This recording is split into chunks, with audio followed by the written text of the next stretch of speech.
Assalamualaikum warahmatullahi wabarakatuh. Yang saya hormati Bapak Ibu dosen dan Bapak Ibu guru penguji uji kinerja PPG dalam jabatan kategori 2. Perkenalkan, nama saya Wahyu Setiawan. Saya saat ini tercatat sebagai mahasiswa PPG dalam jabatan kategori 2 bidang studi pendidikan fisika di Universitas Negeri Semarang. Hari ini Selasa 13 Desember 2022 akan melaksanakan rekaman praktik pembelajaran untuk uji kinerja PPG dalam jabatan kategori 2 yang bertempat di SMA Muhammadiyah Program Khusus Kota Barat Surakarta. Berikut praktik pembelajaran yang saya lakukan. Selamat menyaksikan. Terima kasih. Wassalamualaikum warahmatullahi wabarakatuh. Oke, sebelum pembelajaran kita mulai, silakan Mas Bak bersiap terlebih dahulu. Mungkin tulisnya untuk bukunya bisa dipersiapkan ya. Kita akan memulai pembelajaran kita pada hari ini. Tulisnya silakan dipersiapkan dulu. Kemudian salah satu dari kalian bisa memimpin untuk berdoa. Ya, biasanya siapa? Mas Kota. Oke. Mas Pati ya. Coba diberi teman-teman untuk berdoa terlebih dahulu. Yang lain bisa menyesuaikan.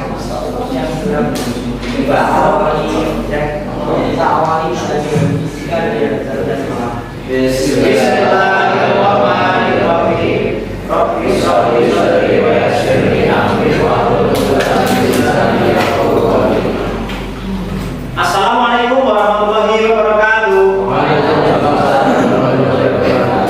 Ya, alhamdulillahirobbilalamin. Puji syukur kehadiran Allah Subhanahu wa taala. Hari ini kita berjumpa kembali ya di pembelajaran fisika untuk edisi hari Selasa. Hari Selasa, tanggal berapa ini? 13 Desember ya. 13 Desember tahun 2022. Nah, apakah hari ini kalian semua dalam keadaan sehat? Alhamdulillah. Alhamdulillah sehat semuanya. Berarti sudah siap untuk belajar ya hari ini ya? Oke, bagus ya. Oke, adakah yang tidak masuk? Masuk semuanya? Semuanya masuk berarti? Oke, alhamdulillah. Berarti hari ini semua sehat, semua semangat, semua siap untuk belajar ya. Nah, masuk semuanya. Sebelum kita masuk ke pembelajaran di platform belajar online kita di PKBS, kemarin saya sudah mengirimkan ya materi modul, yaitu mengenai bab yang akan kita bahas pada hari ini. Apa? Fluida statis. Semua sudah mengakses? Sudah. Oke, di sini kompetensi dasarnya adalah nanti kita akan belajar mengenai menerapkan hukum fluida dalam kehidupan sehari-hari, khususnya dalam hal ini adalah fluida statis. Kemudian yang kedua, nanti kalian juga akan merancang dan melakukan percobaan yang memanfaatkan sifat-sifat fluida statis. Gitu. Nah sekarang sebelum masuk ke materi pembelajaran kita pada hari ini, nah ini untuk peta konsepnya. Hari ini kita akan mempelajari yang posisi sebelah sini, fluida statis, tekanan, kemudian ada tekanan hidrostatis itu sendiri, dan juga hukum pokok hidrostatika. Oke, sekarang sebelum ke sana, saya pengen tahu dulu, kalian masih ingat nggak mengenai konsep tekanan itu apa? Tekanan nih, bayangkan nggak? Saya tekanan dibagi luas penumpang. Coba diulangi. Besarnya tekanan adalah gaya dibagi luas penumpang. Gaya dibagi luas penumpang. Oke ya, sudah lupa ya, kita beri luas untuk Mas Adi. Ya, kurang lebih seperti itu ya. Bahwasanya tekanan itu apa? Gaya yang bekerja tiap satuan luas. Gaya dibagi dengan luas penampang gitu. Nah, itu secara umum. Nah, kira-kira di dalam fluida itu nanti apakah juga memiliki tekanan? Ya, ternyata fluida itu juga memiliki tekanan yang kita sering sebut dengan tekanan hidrostatis. Nah, sebelum kita masuk ke pembelajaran, ke materinya, kita akan dipersiapkan beberapa gadgetnya dulu ya, karena kita akan coba melakukan pretest terlebih dahulu. Nah, untuk mengetahui wawasan awal kalian, sambil dipersiapkan, akan coba saya sampaikan mengenai tujuan pembelajaran kita. Silakan gadgetnya disiapkan dulu. Nah, tujuan pembelajaran kita pada hari ini yang pertama adalah menjelaskan bunyi hukum utama hidrostatika. Yang kedua, menerapkan hukum utama hidrostatis dalam kehidupan sehari-hari. Yang ketiga, melakukan percobaan yang memanfaatkan sifat-sifat fluida statis. Yang keempat, mempresentasikan hasil percobaan yang memanfaatkan sifat-sifat fluida statis. Kita akan mencoba untuk pretest terlebih dahulu. Silakan untuk scan barcode yang ada di layar. Silakan di scan barcode-nya, kemudian dikerjakan. Kira-kira waktunya nggak usah lama-lama aja karena ini pretest 5 menit aja cukup ya.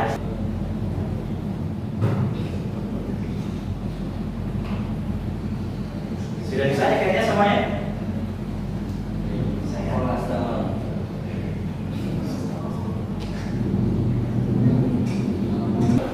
Silakan dijawab pertanyaan-pertanyaan yang muncul ya di Google Form gitu. 5 menit aja untuk kita.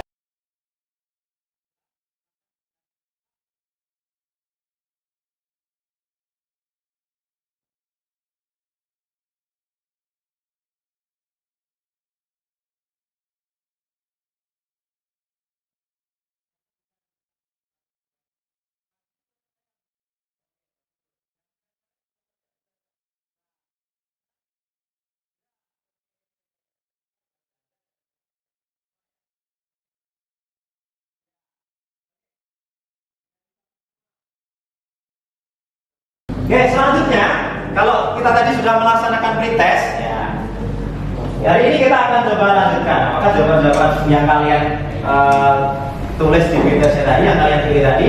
Nah, tadi yang benar bagaimana? Kalau kebetulan tadi jawabannya kurang tepat ya. Nah, lalu belajar ini. Sebelumnya, Mas Mbak, saya ingin bertanya sesuatu. Pernahkah kalian melihat alat yang di atas? Ataupun benda ataupun objek yang ada di bawah ini? Apa nih? Yang atas apa? Tensi. Namanya adalah tensimeter. Kemudian yang di bawah itu apa itu? Bendungan. Nah, di atas itu ada alat tensimeter yang biasa dipakai oleh dokter ya, oleh dokter. Kemudian yang di bawah, nih, kalian coba perhatikan struktur dari bendungannya. Ternyata semakin ke bawah, bentuk strukturnya bagaimana dibandingkan yang atas? Semakin melebar, semakin tebal ya. Nah, kalau kalian perhatikan seperti itu, yang sana itu yang masuknya. Ya, ternyata landai atau bagaimana? Makin besar. Nah, di dalam objek-objek seperti ini tadi, ternyata melibatkan apa yang akan kita pelajari hari ini, yaitu tekanan hidrostatis. Nah, di sini ada yang pengen bercita-cita menjadi dokter? Oh, ini ada 1, 2, 3, banyak ternyata. Kemudian ada yang pengen bercita-cita masuk ke dunia teknik jadi engineer. Oh, ada juga. Oke, ternyata banyak ya. Tahukah kamu bahwa ternyata objek yang kita tampilkan di awal tadi itu tadi sebenarnya melibatkan konsep tekanan hidrostatis. Nah, yang nantinya akan diterapkan pada profesi-profesi seperti dokter, terus engineer, dan tentunya ilmuwan juga. Nah, oleh karena itu, mari kita dengan semangat mempelajari materi ini ya. Nah, terutama yang tadi pengen masuk ke dokter dan engineer ya. Kalau ada sih tekanan hidrostatis di sana, kan begitu. Nah, oke. Nah, kita coba lanjutkan ke tekanan hidrostatis. Tadi kita sudah melakukan pretest. Ini tujuan pembelajarannya. Kita coba flashback dulu di tahun 2001 lalu. Ya, di tahun 2001 lalu ada sebuah tragedi kecelakaan. Ini yaitu kapal apa? Kapal selam. KRI apa? KRI Nanggala ya. Nah, itu ternyata apa namanya? Tenggelam ya di kedalaman laut Bali. Nah, ada beberapa artikel yang berkembang. Coba kalian pernah melihat gak artikel-artikel yang mungkin judulnya ataupun temanya seperti ini, dua ini? Lampu kapal selam Nanggala bisa pecah jika tenggelam pada kedalaman 700 meter. Nah, ini bisa pecah katanya kalau kedalamannya 700 meter. Lalu yang kedua, mengapa awak kapal KRI Nanggala, itu kok tidak keluar aja menyelamatkan diri dan berenang? dari kapal selamnya. Nah, kira-kira Anda sudah membaca mungkin cerita ini ataupun artikel ini sebelumnya dan sudah tahu jawabannya? Atau kira-kira bagaimana jawabannya? Oke, nah kita secara fisika nanti akan pelajari ya bagaimana mereka kok tidak menyelam keluar aja ataupun kenapa kapal yang bahannya itu apa kapal selam? Baja yang sangat kuat, tetapi di kedalaman 100 meter ternyata bisa pecah. Nah, mari kita simak penjelasan dari video ini. Banyak yang bertanya-tanya mengapa kru kapal selam KRI Nanggala 402 tak berenang keluar dan mengapa mereka tak membuka pintu emergensi dan berenang keluar untuk menyelamatkan diri. Nah, perlu kalian ketahui bahwa dua hal itu rupanya sangat mustahil dilakukan karena akibatnya pun sangat fatal. Seperti yang dikutip dari kompas.com, hal pertama yang harus diketahui adalah kapal selam tidak memiliki pintu emergensi yang bisa dibuka dengan leluasa. Pintu kapal selam jauh lebih rumit dari yang dibayangkan karena dirancang agar tidak bisa dimasuki air laut. Cara strukturnya ya, yang pertama dari segi strukturnya. Pertanyaannya, bagaimana caranya menyelamatkan diri ketika kapal selam bocor dan seluruh badannya kemasukan air? Nah, ini jawabannya. Di dalam kapal selam ada kompartemen penyelamat, di mana bagian tersebut tidak bisa dimasuki air karena memiliki sistem isolasi, walau bagian lain dari kapal selam telah bocor. Dilansir dari San Francisco Maritime National Park Association, dalam kompartemen tersebutlah kru kapal selam menyelamatkan diri. Kesempatan mereka untuk tetap selamat juga bergantung pada kedalaman air tempat kapal selam tersebut berada.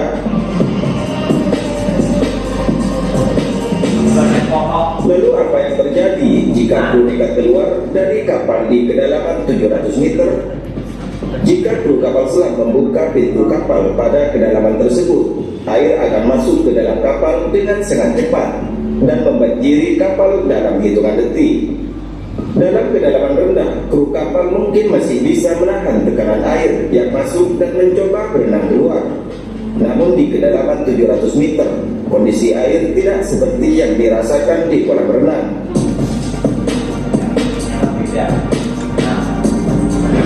Seperti yang dilansir dari Smith Ocean Institute, tekanan hidrostatis air meningkat sebanyak 1 atm atau atmosfer setiap kedalaman 10 meter. Jika tekanan di udara adalah 1 atm, maka tekanan di kedalaman 700 meter adalah 70 atm. Sementara manusia hanya bisa bertahan pada tekanan sekitar 3 hingga 4 atm. Berenang dalam air laut di kedalaman 700 adalah hal yang tidak mungkin bagi manusia. Rasanya mungkin akan sama seperti diinjak 100 ekor gajah di kepala, karena saat air masuk ke dalam kapal selam, kurang dari hitungan detik, gendang telinga akan pecah, paru-paru akan termampatkan, menyebabkan rasa sakit yang luar biasa. Lalu setelah itu akan pecah. Selanjutnya akan diikuti oleh pembuluh darah dan organ seluruh tubuh yang ikut hancur. Sehingga membuka pintu kapal selam dan berenang keluar adalah hal yang mustahil, kecuali kapal selam tersebut masih berada di kedalaman dangkal. Ya, oke, sampai situ ya, Mas Mbak Sumaya ya. Oke, ada beberapa poin tadi yang kita bisa ambil ya. Kenapa tidak keluar? Ada yang pertama jawabannya secara teknis, ya kan? Kalau berenangnya dari 700 meter sampai ke permukaan itu kan juga jauh. Dan juga ada tadi beberapa poin yang penting juga. Bahwasanya manusia hanya bisa berenang sampai sekitar berapa atm tadi? 3 atau 4, 3 sampai 4. Nah, itu artinya sekitar berapa meter tadi? 30-an sampai 40-an. Nah, itu maksimal. Kalau setelah itu yang terjadi apa? Paru-parunya, organnya bisa pecah dan itu sangat berbahaya sekali untuk keselamatan. Betul tadi yang disampaikan. Nah, oke. Nah, itu pertanyaan yang akan kita jawab. Oke. Apa pengaruh kedalaman terhadap besarnya tekanan? Nah, secara sekilas kita sudah memiliki gambaran itu tadi. Nah, tapi kita hari ini akan mencoba membuktikannya dengan menggunakan metode eksperimen, dengan metode percobaan. Nah, ini ada beberapa kelompok ya. Ini yang sudah ada 1, 2, 3, ada 3 kelompok. Nah, ini saatnya kita cari tahu dengan eksperimen. Misalnya bereksperimen. Nah, sekarang kita coba bagi menjadi kelompok terlebih dahulu. Ya, kita bagi menjadi kelompok terlebih dahulu. Kita coba berhitung dulu ya, 1 sampai 3 ya. 1, terus 2, 3 lagi. 1, 2, 3 ya. 1, 2, 3. Kita akan mencoba melakukan eksperimen untuk membuktikan pengaruh kedalaman terhadap besarnya tekanan dengan alat yang namanya ini nanti ada yang disebut dengan pesawat Hartle. Ya, semuanya di sini ada pesawat Hartle. Nah, sekarang saya bagikan RKPD-nya. Mas Mbak, masing-masing bisa mengambil satu alat ya, satu alat di depan. Perwakilan kelompoknya bisa ngambil satu. Ini kelompoknya. Ini ya. Sudah dapat RKPD dan satu alat pesawat Hartle semuanya. Oke, sudah ya. Oke, di situ kemudian di halaman ketiga ada lembar kerja untuk menulis hasil dalam bentuk grafik.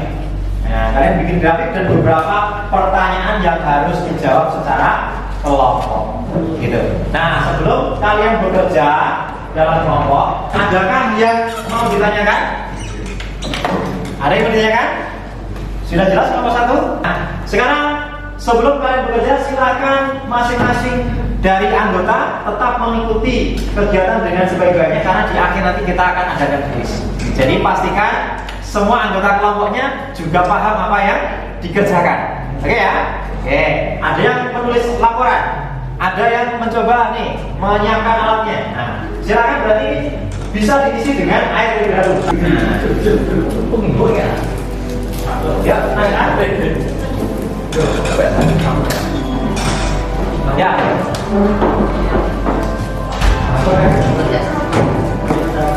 Oke. Sudah berapa? Nah, berapa nih? Berapa senti itu masuk? 2 ya. Oke, boleh tulis pada kedalaman 2 cm terjadi perbedaan ketinggian antara kaki-kakinya berapa? Oke, gitu ya. Nah, itu. Nah, boleh. Oke. Yang ini silakan digunakan garisnya untuk menentukan kedalaman. Silakan. Saya dalam berapa? 5 cm. Dan posisi sudah ya. Diukur kedalamannya sudah tepat 5 cm atau belum. Maka dibaca perbedaan ketinggiannya berapa itu? Itu ya. Bisa ditulis di tabel yang ada. Ya. Gimana? Ya itu dengan tepuk. Nah, coba. Buat. Tidak punya. Nanti ketiganya. Kalau dia ditonton kan sama ya. Nah kemudian coba ada pada salah berapa yang berapa?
'Eksperimen sudah habis, saatnya kita mempresentasikan hasil dari eksperimen dan diskusi kelompoknya.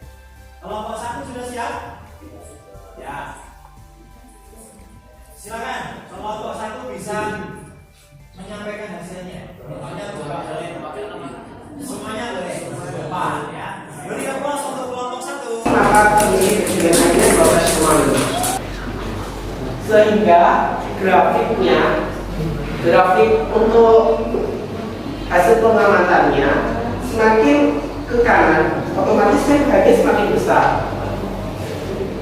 Sehingga tekanannya pun itu juga semakin besar. Grafiknya akan naik seperti ini. Kalau yang semakin ke kanan kan semakin besar, maka pH-nya ini juga akan semakin naik. Berdasarkan grafik yang telah dibuat, hubungan antara pH dan H itu hubungannya berbanding lurus. Ke dalam corong semakin besar, maka perbedaan ketinggian antara kaki pipa yang berbeda.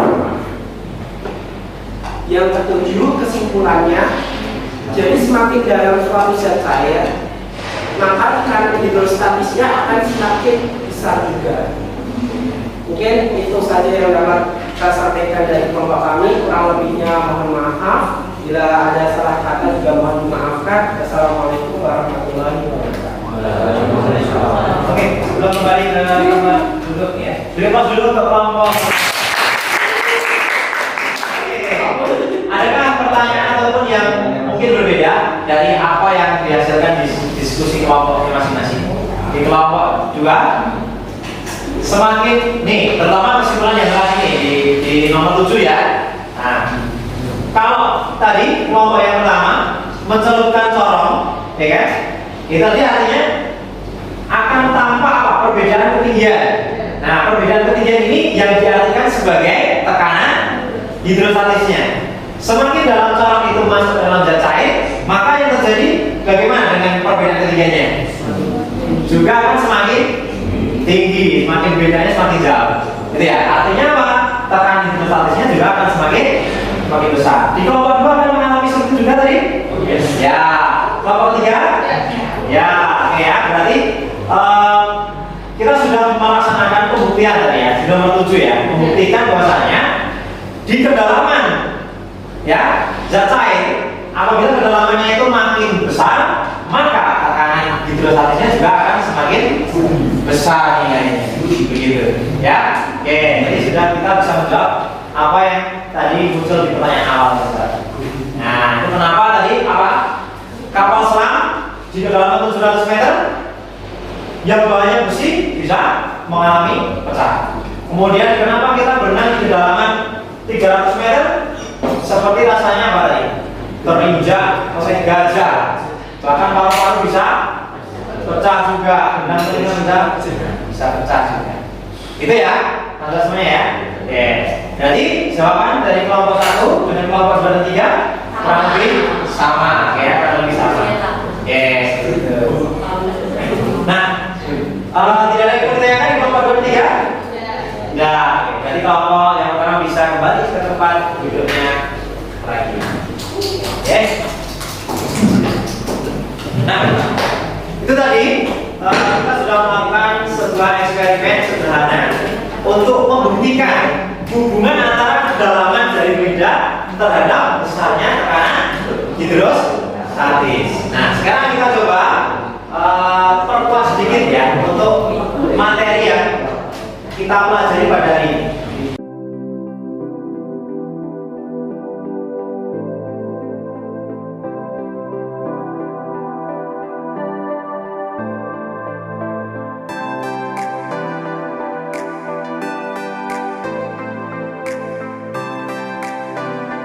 Hukum utama atau hukum pokok hidrostatis.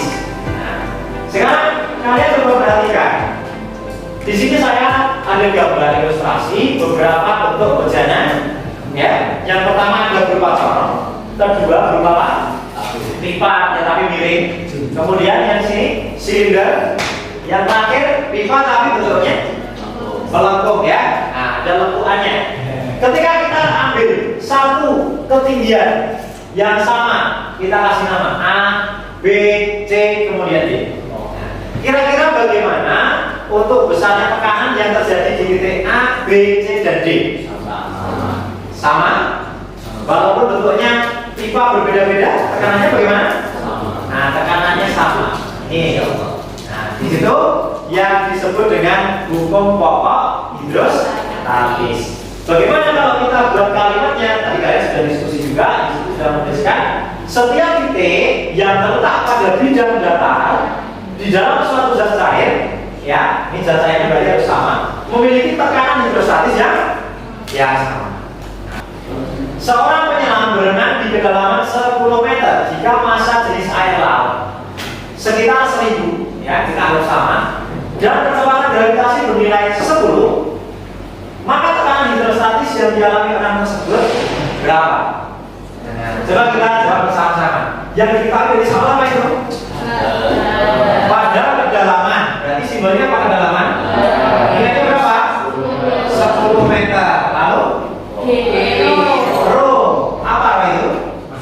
Massa jenis. Rho airnya adalah 1000 kilogram per meter kubik. Kemudian gravitasinya 10 ya, 10 meter per sekon kuadrat. Nah, 10 meter per sekon kuadrat.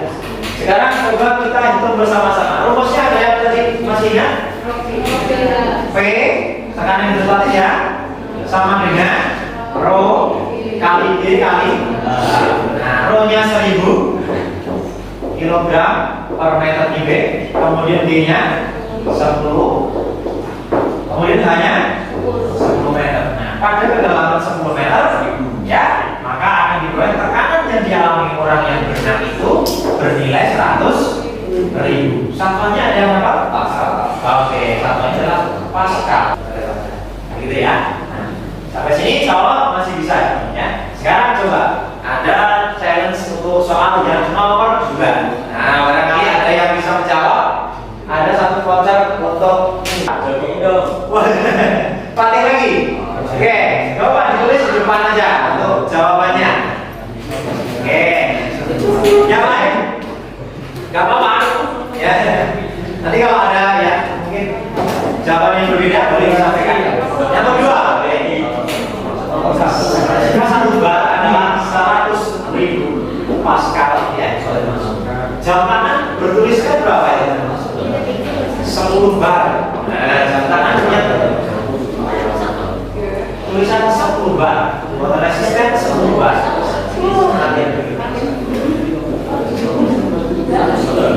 Berapa kedalaman?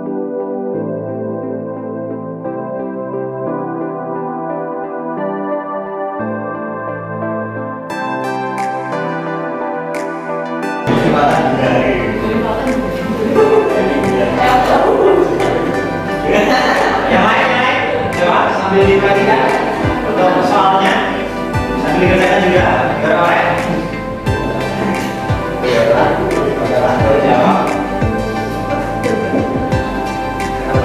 Berapa nih? Jawab ini. Ada berapa dari kalian menemukan ya di jam tangan itu ada tulisannya sekian bar, ya kan? Atau berapa TM atau tulisan lebih? Ah, ada beda jawaban mungkin. Patih, terima kasih dulu teman Patih ya. Jawabannya. Kita selesai. Atau mungkin ada Mas Patih menjawab 10 meter kedalamannya. Nah, barangkali ada yang mau punya pendapat lain. Langsung dengarkan sedikit. Oke, sudah. Tapi langsung dengarkan.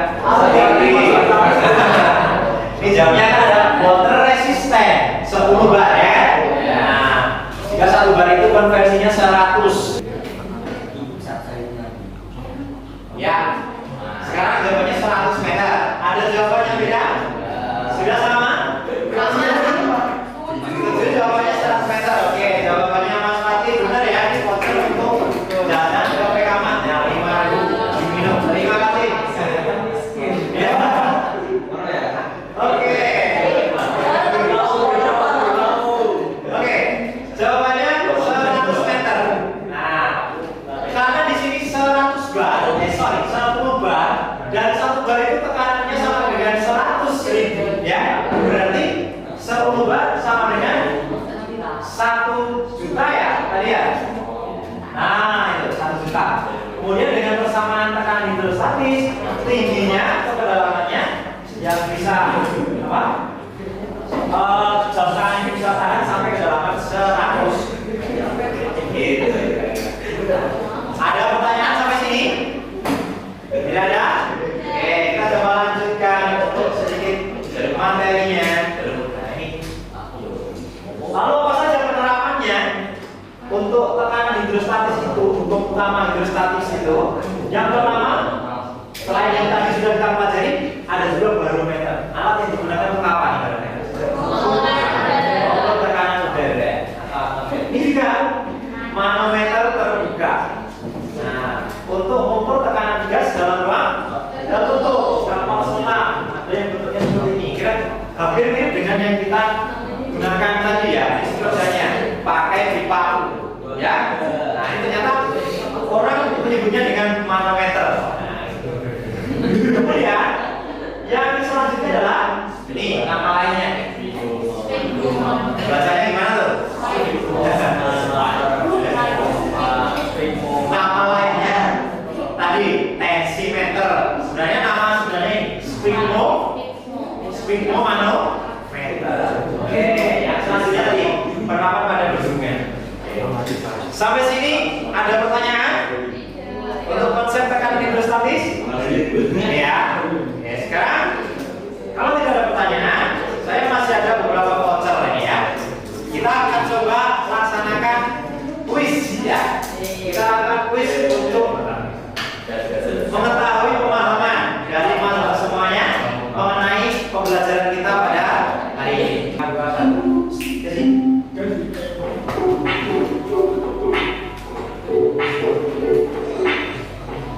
Ya, ayo coba.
Wah, ini ada yang tertinggi adalah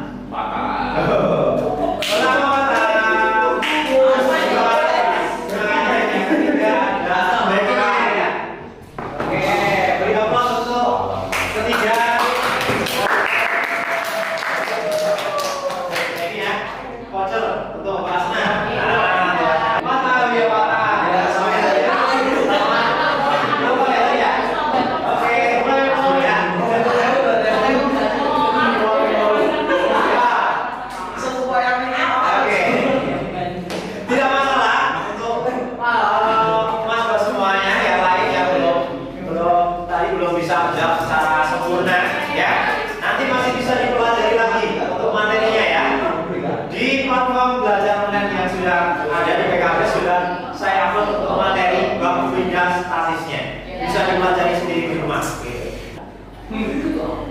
Refleksi untuk pembelajaran kita hari ini, silakan bisa di-scan untuk barcode-nya, kemudian mengisi ya secara singkat.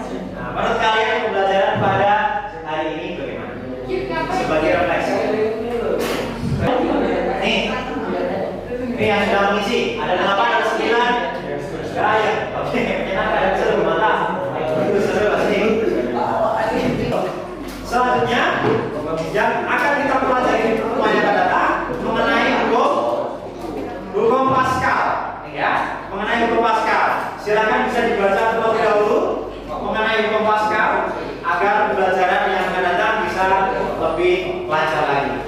Gitu ya? Oke.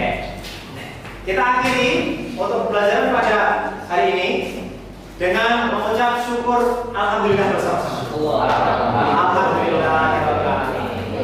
Terima kasih atas partisipasinya. Semoga pembelajaran kita pada hari ini ada manfaatnya. Ya, satu pelajaran yang bisa diambil bahwasanya dari tekanan hidrostatis tadi ya. Ketika kita tenggelam, jangan terlalu dalam. Kita harus segera kembali ya ke permukaan ya. Karena di kedalaman itu sangat ya tekanan sangat luar biasa dan sangat berbahaya. Gitu ya. Oke. Mohon maaf kurangnya. Kita tutup. Assalamualaikum warahmatullahi wabarakatuh.